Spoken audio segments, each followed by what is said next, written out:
உங்க கையில குடுக்கறது வெறும் பிட் நோட்டீஸ் மட்டும் இல்ல, நம்ம தலைமுறையோட எதிர்காலம்.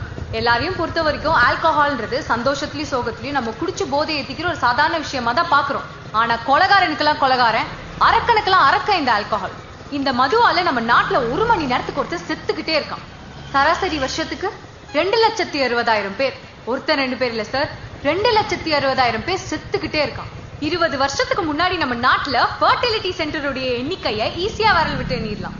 அதாவது குழந்தை இல்லாதவர்களுக்கு கருவை உருவாக்கும் மையம். ஆனா இன்னைக்கு நம்ம நாட்டுல ஆயிரக்கணக்கான ஃபர்டிலிட்டி சென்டர்ஸ் உருவாயிருக்கு. அப்படின்னா என்ன அர்த்தம்? நாளுக்கு நாள் நம்ம நாட்டுல ஆண்மை இல்லாதவங்க அதிகமாயிட்டே இருக்காங்கன்னு அர்த்தம். இன்னைக்கு தண்ணிக்காக வெளிமாநிலங்கள்ல கையேந்திக்கிட்டு இருக்கிற நாம நாளைக்கு ஆம்பளைங்களுக்காக கையேந்த வேண்டிய நாள் ரொம்ப தூரத்துல இல்ல. எண்ணி 20 வருஷத்துல இது சாதாரணமா நடந்துரும். காரணம், அப்பெல்லாம் ஊர்ல இருந்து 10 கிலோமீட்டருக்கு வெளியே ஒரு சாராய கடை இருந்துச்சு. இன்னைக்கு கிலோமீட்டருக்கு 10 சாராய கடை.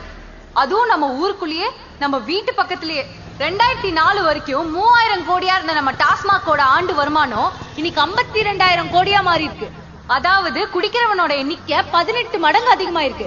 1000 பேர் குடிச்சிட்டு இருந்த ஊர்ல இன்னைக்கு 18,000 பேர் குடிக்கிறான். அப்பெல்லாம் குடிக்கிறவனை கேவலமா பார்த்தான், இன்னைக்கு குடிக்கலனா கேவலமா பாக்குறான்.